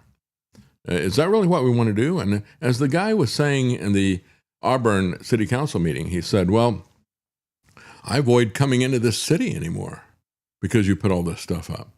Well, in the middle of New York City, some people don't have to avoid the Flock cameras. Take a look at this. These are 2 pictures, right?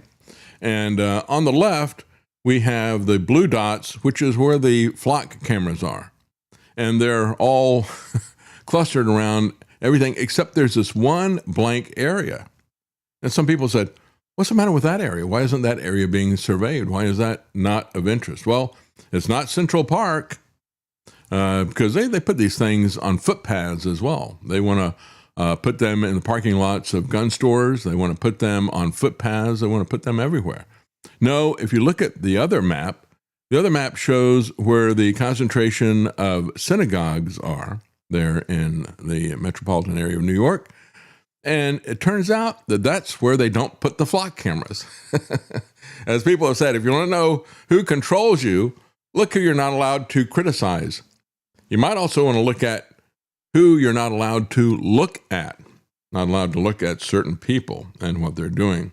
Well, DFLOC has summarized it by saying there are no guardrails, there are no regulations, there's no, only if we really need to, pinky promises. It is a Fourth Amendment violation, full stop. And they have to come down. They're absolutely right. There is no reform of this. It has to be banned. And again, there's only one group that you see there in New York City that's not surrounded by Flock cameras. It's the synagogues that are there. The ones that you're not allowed to talk about, the ones you're not allowed to look at. But I said earlier, I think war is coming to America. And I think Trump thinks that as well. I think he's doing his best to make it happen, frankly. Trump is now saying the White House needs to have the ballroom because it is a military complex.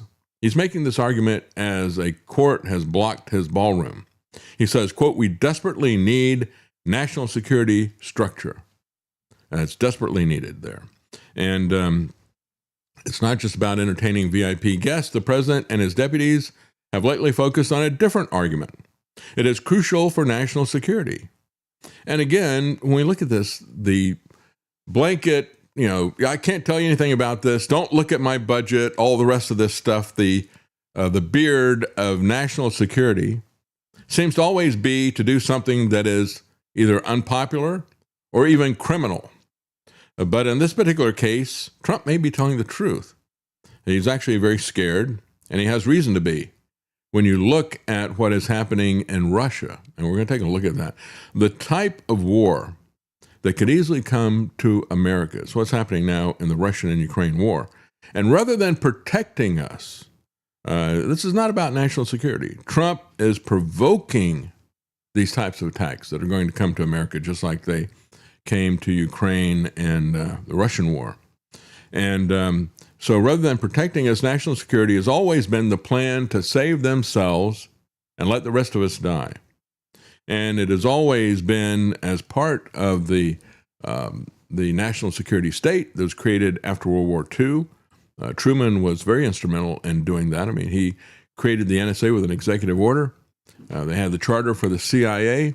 He started using the American military as the global police force and claiming that everything had to be kept secret because of national security. That cancer has metastasized from the top down, and we see what it looks like now. And so this ballroom, in a nutshell, shows us what national security really looks like. It is a bunker wrapped in a Marie Antoinette gilding, right, is what he's talking about with this ballroom. But we look at what is happening in Russia now. Trump, the people are starving. Let them have balls. From the guy who doesn't have any, right? Anyway, the Ukrainian drone situation, we have seen in this Russian war, both the Russians attacking Ukrainian infrastructure, and by that I mean refineries, power stations, and things like that, and the Ukrainians doing the same thing to Russia. Now, Ukraine has taken a new approach, and they're not just going after government infrastructure, they're actually going after retail facilities. Think about that. They want the people to feel the crunch, just like the sailors on the USS Abraham Lincoln. Ukraine launched one of its largest kamikaze drone attacks of the war against Russia on Sunday. Russia's defense ministry said that air defenses intercepted 822 Ukrainian drones overnight, including roughly 600 that were launched toward Moscow. This is why Trump wants his bunker ballroom. Ukrainian long-range missiles and drone swarms have targeted high-value military assets in the past, oil and gas infrastructure deep inside Russia. But the latest attacks have been based on logistical networks. They're going after Russia's version of Amazon. It's called Wildberries. And they've taken out 7 out of 10 of Wildberries' largest hubs recently. One of them is 250,000 square meters, which is 2.5 million square feet. They just took that one out. We're going to take a quick break, folks, and we will be right back. Stay with us.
making sense common again. You're listening to The David Knight Show.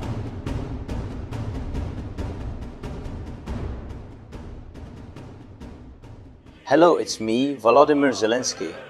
I'm so tired of wearing these same t-shirts everywhere for years. You'd think with all the billions I've skimmed off America, I could dress better. And I could, if only David Knight would send me one of his beautiful gray MacGuffin hoodies or a new black t-shirt with the MacGuffin logo in blue. But he told me to get lost. Maybe one of you American suckers can buy me some at thedavidknightshow.com. You should be able to buy me several hundred. Those amazing sand-colored microphone hoodies are so beautiful. I'd wear something other than green military cosplay to my various galas and social events. If you want to save on shipping, just put it in the next package of bombs and missiles coming from the USA.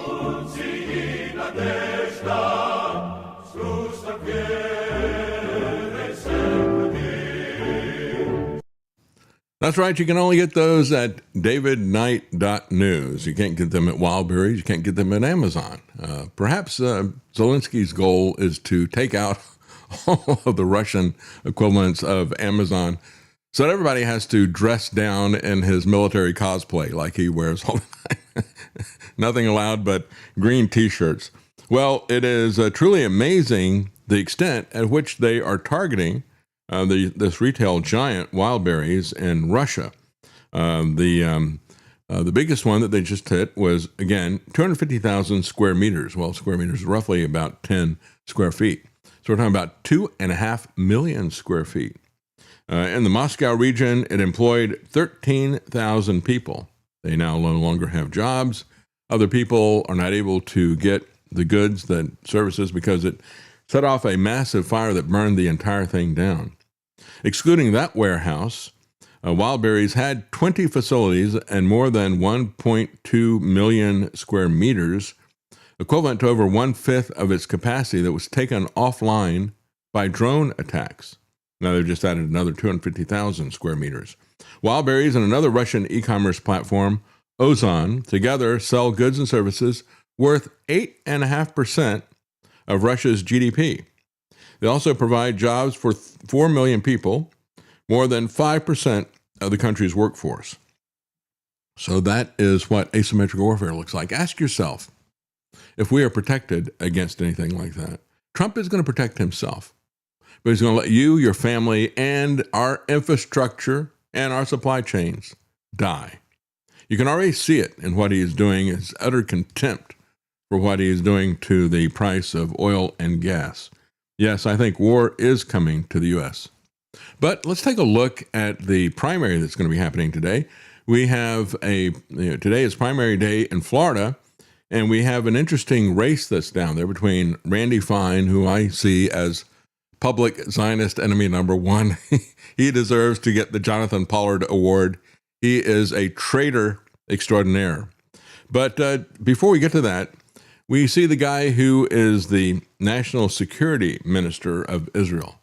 This guy, Ben Gvir, who is not shy about saying the quiet part out loud. He openly talks about genocide over and over again. He had another one they just came out with. He advocates killing 30 to 40 people in Gaza every night as he's doing a podcast, speaking to an ex-hostage.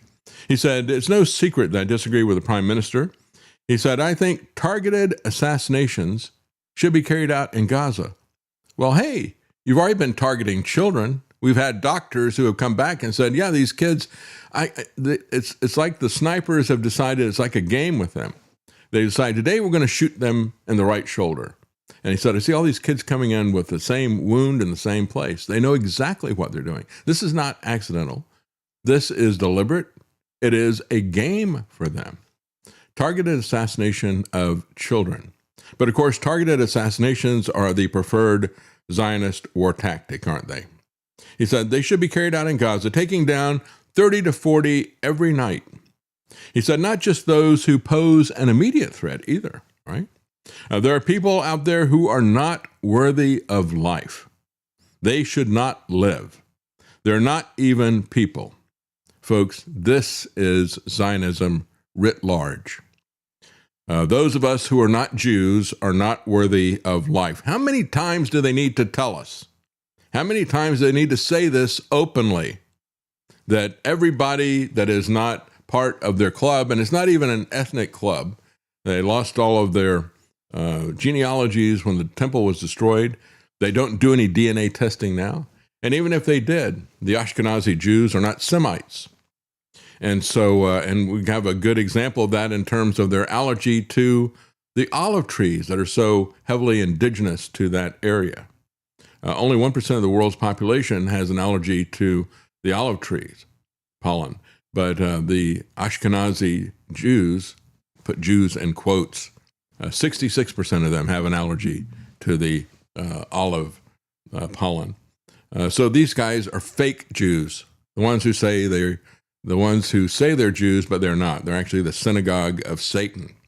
And over again, they talk about how they want to assassinate people, how other people who are not them are not worthy of life.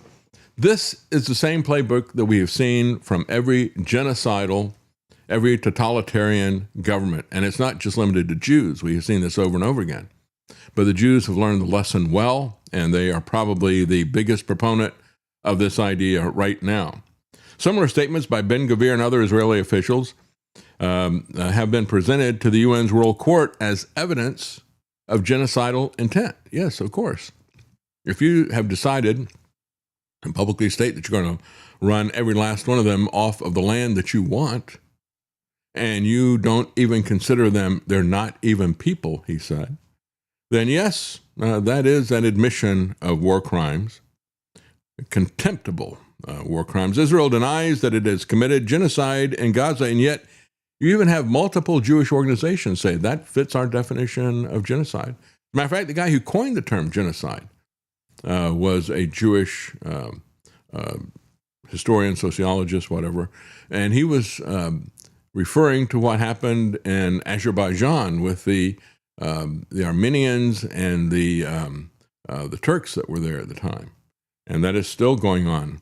And that was a case of genocide. We're going to run all these Christians off because we want to have their land. We're going to run them off or kill them.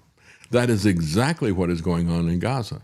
That is the very definition of genocide. It is identical to what was going on in Armenia.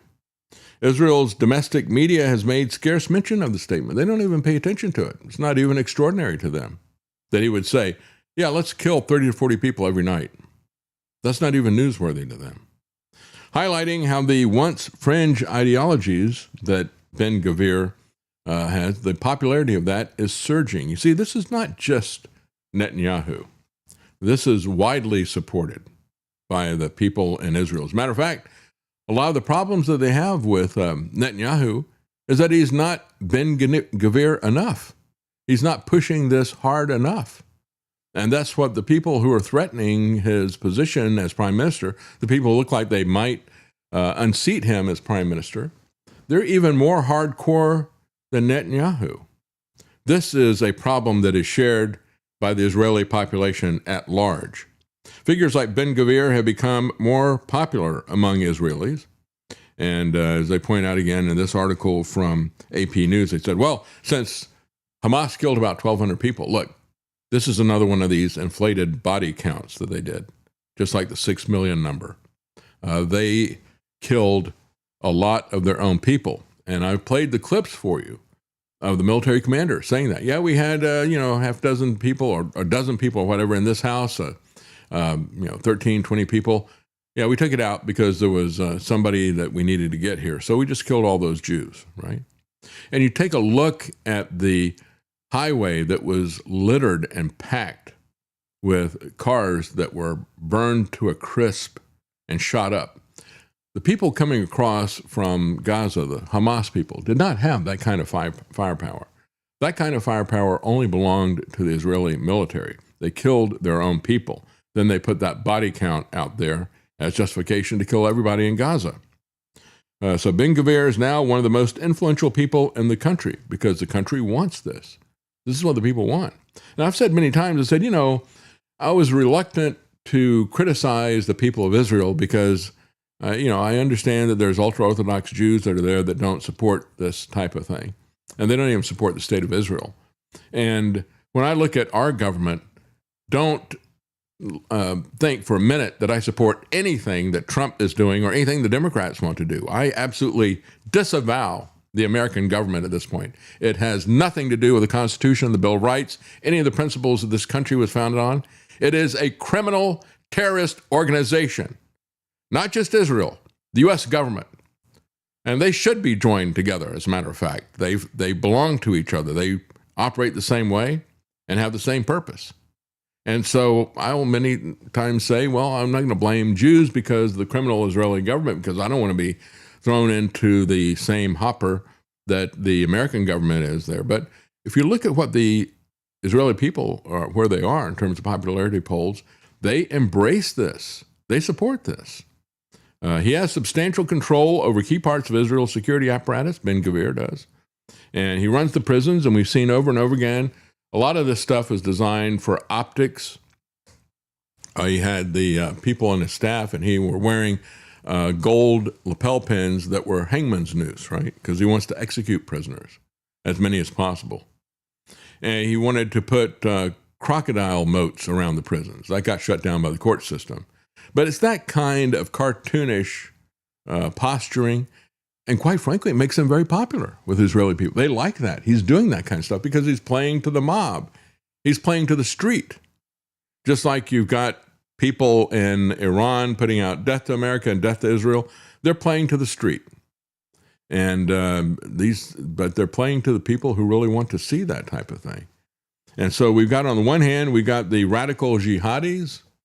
And then on the other side, we've got the revisionist Zionists, who are every bit as radical. The people who want to have a global government, who want to kill everybody that is not a part of their club, that is not a part of their ethnic identity or their religion. And the Zionists are the same thing as the Islamic jihadis, quite frankly.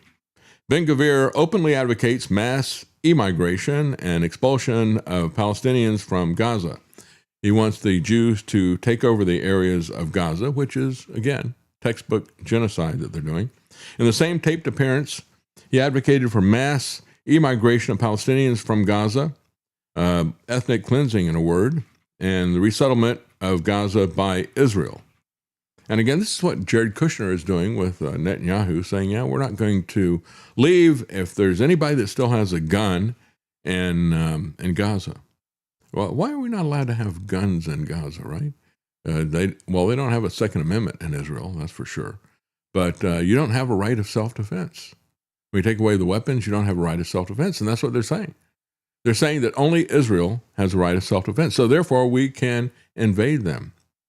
20 years ago, Israel withdrew from the Gaza Strip, dismantling a block of 21 Jewish settlements that were known as Gush Tataf.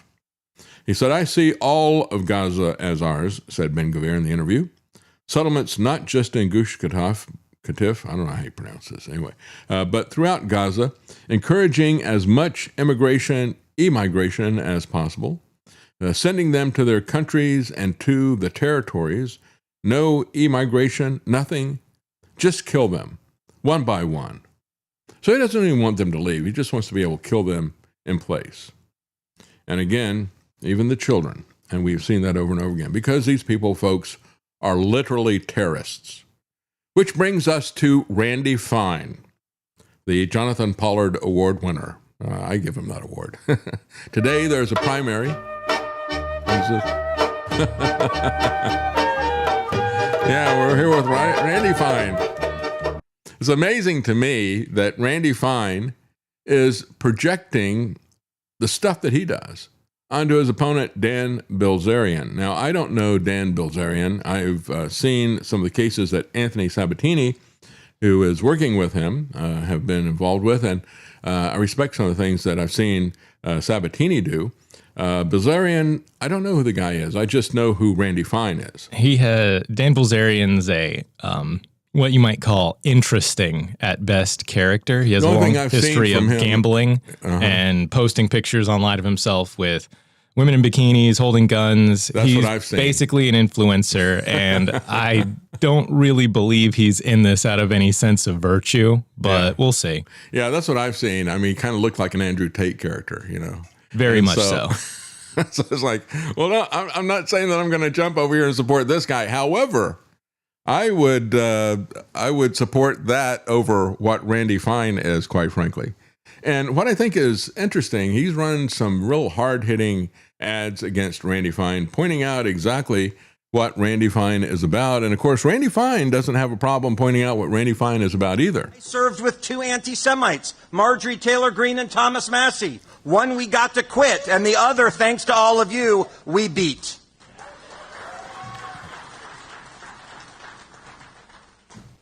And we're very, very lucky. Whereas Democrats 20 or 30 or 40 years ago had anti-Semitism show up in their party, and they minimized it, and they said it was the fringe, and they didn't deal with it, and it took over their party.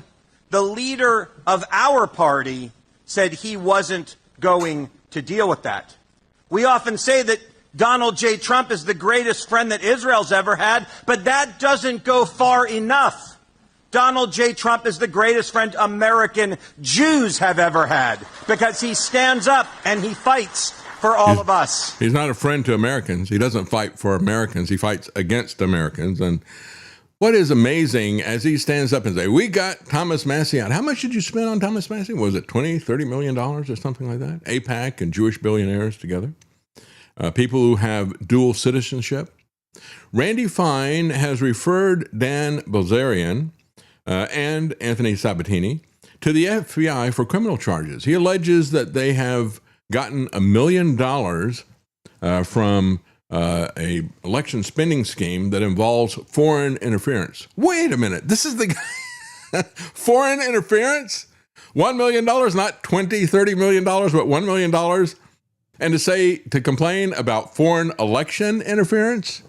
This guy who is a Zionist getting all this AIPAC money and all this money from Zionist billionaires? Well, you see, when Israel does it, that's just fine. That's right. Yeah, you talk about the UK and you see the horrific stuff that is happening there in terms of the government siding with the migrants, saying you're free to stab and beat whatever these various people here, but don't you dare even criticize the migrants that are committing these crimes. We have that same type of double standard. Same type of two-tier system here, and that is with the Zionists being the protected ones. Randy Fine has formally referred primary challenger Dan Bilzerian and Lake County Commissioner Anthony Sabatini and his law firm to the Federal Bureau of Investigation, asking federal authorities to investigate what he alleges is an illegal $1 million campaign spending scheme involving, listen to this, potential foreign interference. Well, we don't have to say that this Zionist money that is represented by AIPAC and all the rest of the stuff, we don't have to say that that is potential. That is actual. And so this guy who is the poster child of foreign influence, Randy Fine, has the chutzpah to make that charge against his opponent. The referral marks a significant escalation from earlier this week, when Fine's legal team threatened defamation lawsuits and administrative complaints over the unregistered political group Florida First Action Network. Well, you might want to start with DeSantis, who went to Israel to sign a bill to curtail free speech criticizing the state of Israel. He signed it in Israel, not in Florida. This abomination to the First Amendment. And not only did he go to Israel to sign it, but he handed Netanyahu the pen to commemorate it. Yeah, that part of the Republican Party, DeSantis. In a statement released Friday, Randy Fine claimed that what he described as a, quote, ghost organization, unquote, had raised and spent approximately $1 million over 2 weeks without filing required disclosures with the FEC or state authorities. Listen to what he has to say. For the first time in American history, it appears that foreign actors are directly purchasing campaign advertising. Yeah, not Israel, not AIPAC, right? This is the first time this has ever happened. In an effort to manipulate election results in the United States. The utter hypocrisy of a guy who boasts about spending Massey out of office. and he calls him a foreign citizen, Dan Bilzerian. Well, he does have 3 citizenships. He's got he was born in America in 1980, and then he got a citizenship in Armenia. He was there to stand with the Christians in Nagorno-Karabakh, and that got him in a lot of trouble with the Azerbaijan people. And he also has a citizenship in St. Kitts and Nevis because, again, it is one of these residential ambiguity things, I think. Somebody's got a lot of money like him. You want to have a citizenship in multiple places. This is something Doug Casey has always advocated, and even people like James Davidson, who have advocated, make sure that you've got multiple citizenship in other places if you can afford it. I can't afford it, but if you can, you should do that. I don't hold that against anybody. I can barely afford this citizenship. That's right. The taxes keep going up, don't they? But he was there to support Christians being genocided by Muslims. But when you go back and look at interference, let's just talk about what real interference looks like. Anyone who gets in the way, it doesn't matter where they are, even if they are politicians in the West, they are going to fall. And I said this previously. Hold on, did you hear what he just said? And remember, he's an Israeli agent. Are you saying Israel will murder politicians in the West? What do you mean the politicians in the West will fall? Yeah, we will not vote for them anymore. Oh, no, well, you don't vote for them now. You're not in our country. We have the right to bring them up and to bring them down. Who is we, and how are you bringing down politicians in the West if they dare to defy Israel? He just smiled with this cat-like grin, yeah. Who are you to vote them out? Well, he talked about foreign interference. How about a Mossad agent who openly says that kind of stuff on TV? In the same way, Jonathan Pollard openly talks about nuclear blackmail of the U.S. to get weapons in 1973. And what we got in exchange for that was the 1973 oil embargo. Just like after we do the bidding of Netanyahu, we get the Trump oil embargo of 2026. And it doesn't just stop there. This is a person at Oracle, high-ranking official, I forget exactly, which is like CEO or COO or something like that, of Oracle, talking about how they are going to punish anybody that doesn't support Israel. You hit our website in an Arab country, and you saw your entire screen filled with an Israeli flag, which said, not only we stand with Israel, we stand with our employees in Israel, we stand with the people of Israel, we stand with the military establishment of Israel. There's a few things that we did that I really can't talk about, to be honest, because to advance the agenda for the Israeli military. In other words, it's criminal. But our teams did a lot. We have some really profoundly scary technology at Oracle, and we wanted to make sure that it was available for the effort. Let's just say that. Okay? No, let's just say that. Carry-out. And I go in and I meet with everyone you'd imagine I meet with. And on my way out, I run into, 5 of my team who are all in uniform working. And to be honest with you, it's like my proudest moment. Her proudest moment.